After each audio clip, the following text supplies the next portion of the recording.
Well, hello everyone. Welcome to yet another edition of OFA Plays Baldur's Gate 3. While besting, and beheading, befouling every single legendary boss on honor mode on the first turn of combat. Today, to start things off with Act 3, we're going to do Sarevok. No reason. I'm going to just be honest with you guys about something. Act 3 honor mode is a cakewalk. It's so very easy. The game reaches its peak difficulty at the end of Act 2, and then it falls off sharply from there. Not to say that Act 3 isn't fun. Act 3 is fun because it's kind of like a greatest hits run, you know? Like, you've got your character at max level, you're all decked out for the most part, and you're ready to rock. I've made some party changes since the last video you might have seen. So let's just go over them quickly. I decided to experiment a little with my Tav here and make a small change. Rather than go 6 Lore Bard, 6 Sorcerer, I went 6 Swords Bard, 6 Sorcerer. Draconic Bloodline, Fire, Red Dragon, I think. The reason being is that I didn't see much benefit in keeping Lore Bard around. There was nothing specific that I was getting out of Lore Bard. Magical Secrets choices were very meh. So I switched it to Swords. Why Swords? What does Swords Bard give me? Okay, so Lore Bard's not really giving me much. What is Swords Bard giving me? Well, for one, proficiency with medium armor, which is essential if you want to put on the luminous armor and still cast spells, and that's one way to get it. And I wanted to because this is my reverb applier. She uses Scorching Ray a lot, and Scorching Ray carries with it radiant damage, and that radiant damage then conveys these radiant shockwaves, in addition to the other things she has on, like the Coruscation Ring and the Spine Shudder Amulet. So that's number one. Technically it made my attacks better. I now have extra attack, so in the event that I don't want to burn through a spell slot because it's a trash fight, it's not a boss fight, guess what?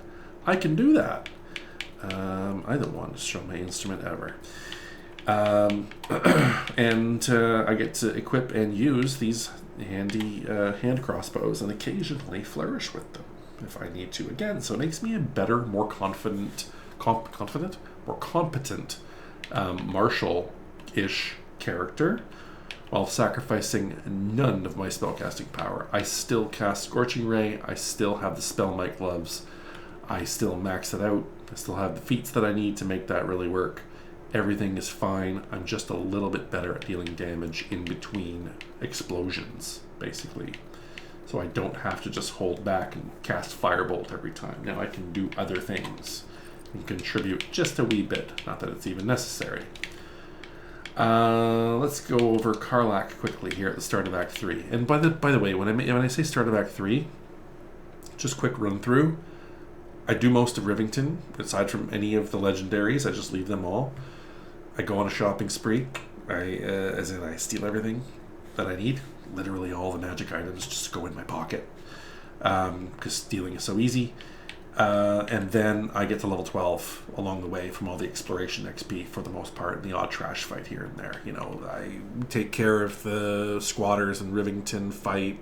I do the beach.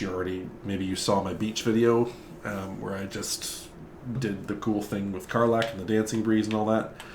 And I'll get to 12. I'll even test some builds out that I'm experimenting with on some cops. Nothing wrong with killing cops in BG3. You can kill as many cops as you want. Nobody cares. Gortash doesn't care. And then I get here. So level 12, ready to rumble, and now I can start taking down the bosses. Karlach's the same setup right now. I'm going to change her soon.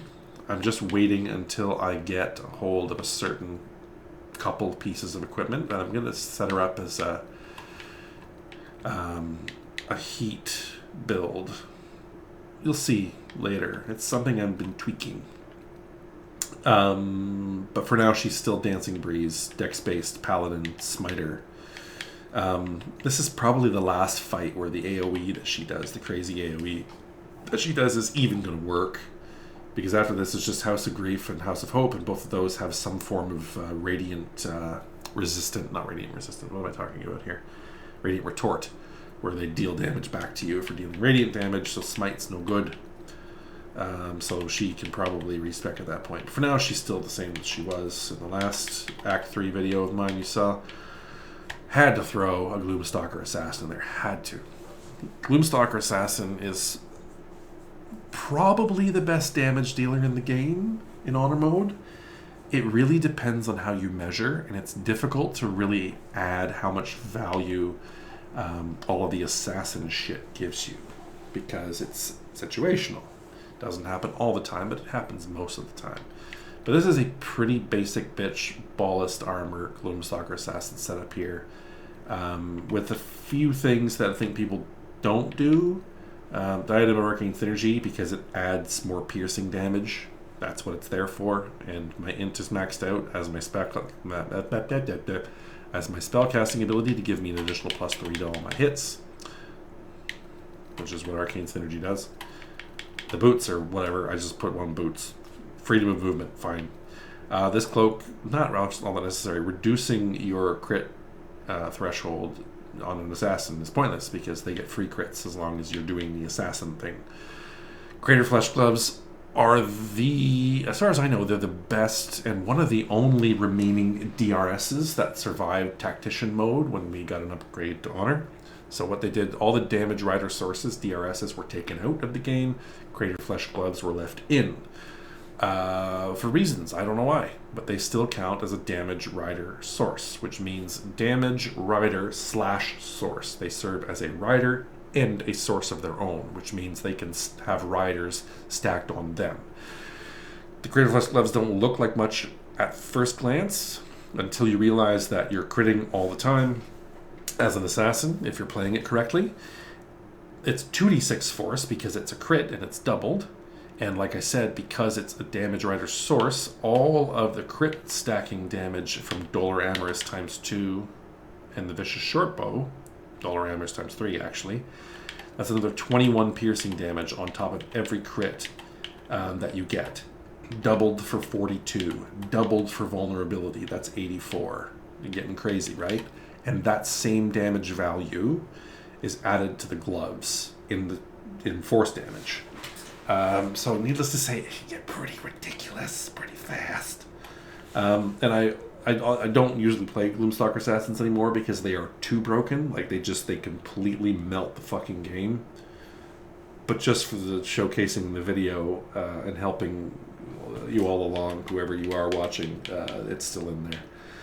And I've got a Misty Step Amulet on her. I don't know why. I've got the Broodmother Amulet spoken for, and she doesn't really get a reliable heal, so I don't think there's any reason to switch it. I can't think of what amulet I usually put on her, but I have a feeling it comes later. I don't know. Whatever. There's a right answer there.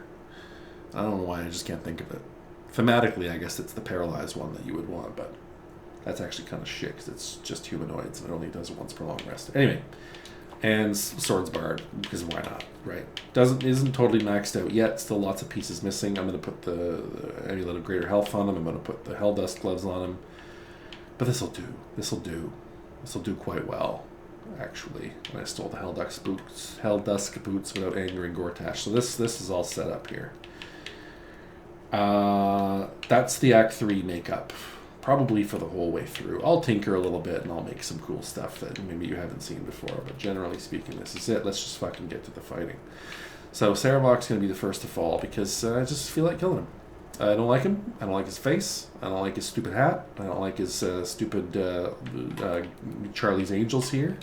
And I don't like his stupid vendor that I've already cleaned out. And got nothing left of value. I just bought it all. Because money is no object here. And I have to just think about how I'm going to beat him on the first turn of combat. So, let's just take a look. 340 HP that you have to melt through. He's got great stats. He's got some legendary shit going on. Who knows? I don't even remember what it does. I don't think I care. He has some damage reduction. He has very so-so initiative. Oh yes, let's drink elixirs. My Sork is not great with a nit, so let's pop. Let's pop an elixir of vigilance for the day. Karlach, less relevant. She's not really big in this fight. She can actually act where she's acting.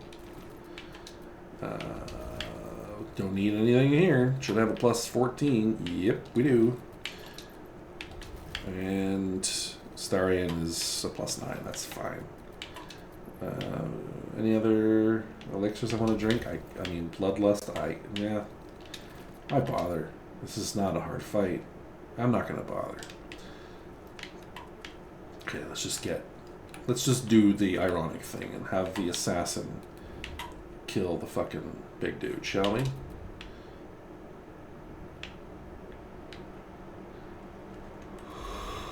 And here we go. Whoop. Okay, well he can't be surprised. That's too bad. They can. Do I care? Maybe I'll just get in there with Chicky Poo here. Finish him off this way. He's not resistant to fire, is he? No. He is currently vulnerable to piercing, which is obvious. Should I just take him down with the piercing? Save the fire for the other guys? Yeah, sure. Alright, let's have Lae'zel unload on him.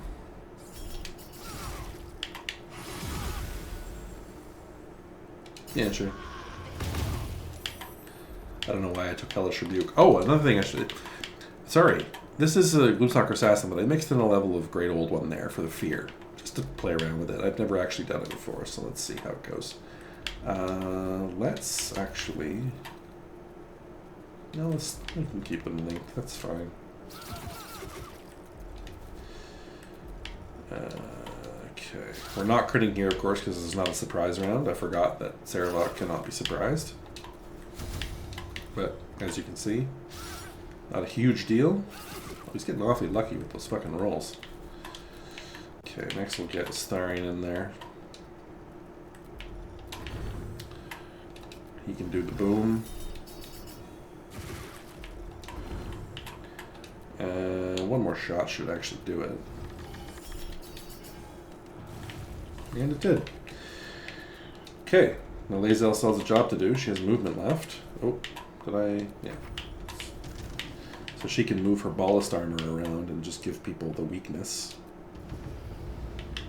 Good, good, good. That looks good. Oops. Oh well, who cares?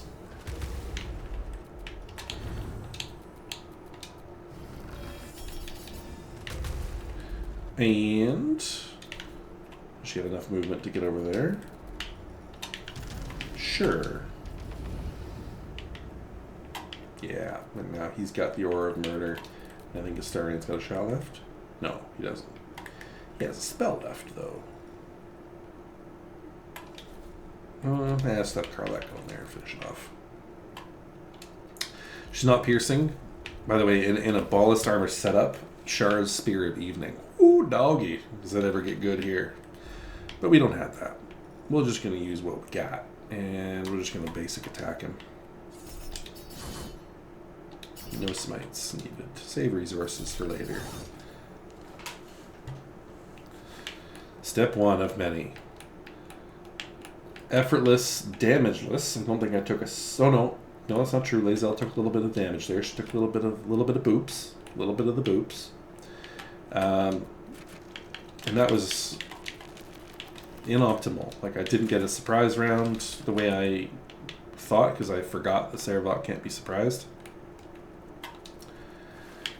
And, yeah. Sword of Chaos. Gotta love Sword of Chaos. And am I going to wear this helmet at any point? Again, crit reduction. Very bleh. All my helmets are spoken for. Fire Acuity, Arcane Acuity, Baldur, and... Yeah, okay. Alright, piss on his body. Unfortunately, can't do that. That goes on. And she lost her pass without trace. Okay, that's fine. Okay, well, it gets boring from here, but I'll keep recording. See you soon.